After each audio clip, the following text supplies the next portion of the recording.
తెలంగాణలో తక్కువ ఫీజులతో high quality results ఇస్తున్న ఏకైక సంస్థ తిరుమల్ ఐఏఎస్ ఇన్స్టిట్యూట్. కంటికి రెప్పలా కాపాడుకున్న తల్లిని కన్నకూతురే కిరాతకంగా హతమార్చింది. నువ్వు చేసేది తప్పు అని మందలించినందుకు కనికరం లేకుండా కర్కశంగా కడతీర్చింది. తల్లితో ఉన్న బంధాన్ని మరిచి ప్రియుడి సహకారంతో కిరాతకాన్ని కొడగట్టింది. కన్నపేగు బంధాన్ని పెంచిన ప్రేమను మరిచి కస్సాయిలా మారిందో కూతురు. తన సుఖానికి అడ్డొస్తుందని అతి దారుణాన్ని కొడిగట్టింది.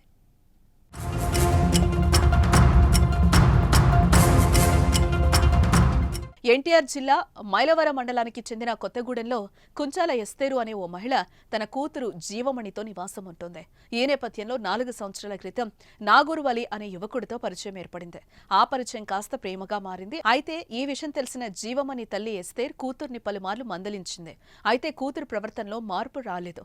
దీంతో ఈసారికి జీవమణిని గట్టిగానే మందలించింది తల్లి ఎస్తేర్. అయితే అప్పటికీ జీవమణికి మరొకరితో పెళ్లైంది.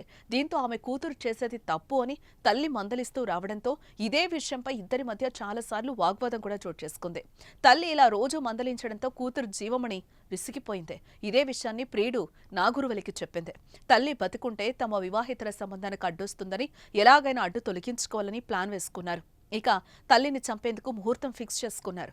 అనుకున్నట్లుగానే నిన్న రాత్రి తల్లి ఎస్తేర్ తలపై సిమెంట్ రాయితో కొట్టి దారుణంగా హత్య చేసింది జీవమణి. ఇక తల్లి చనిపోయిందని నిర్ధారించుకున్న తర్వాత ప్రియుడితో కలిసి అక్కడి నుంచి పారిపోయింది. ఇక ఇది గమనించిన స్థానికులు పోలీసులకు సమాచారం ఇవ్వగా కేసు నమోదు చేసుకున్న పోలీసులు నాగూరువలితో పాటు జీవమణిలను అదుపులోకి తీసుకున్నారు.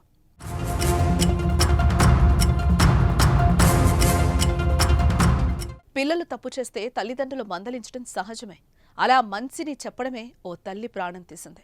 తప్పుడు దారిలో వెళ్లొద్దని అమ్మ చెప్పిన మాటలు నచ్చని కూతురు దారుణానికి తెగపడింది. అమ్మ ఒడిలో ఆడుకొని పెరిగిన తన జీవితాన్ని మరచి తల్లినే మృత్యువుడికి చేర్చింది. ఆంధ్రప్రదేశ్లో జరిగిన ఈ ఘటన మానవ సంబంధాల్లో వస్తున్న భయంకరమైన మార్పును తెలియచేస్తోంది.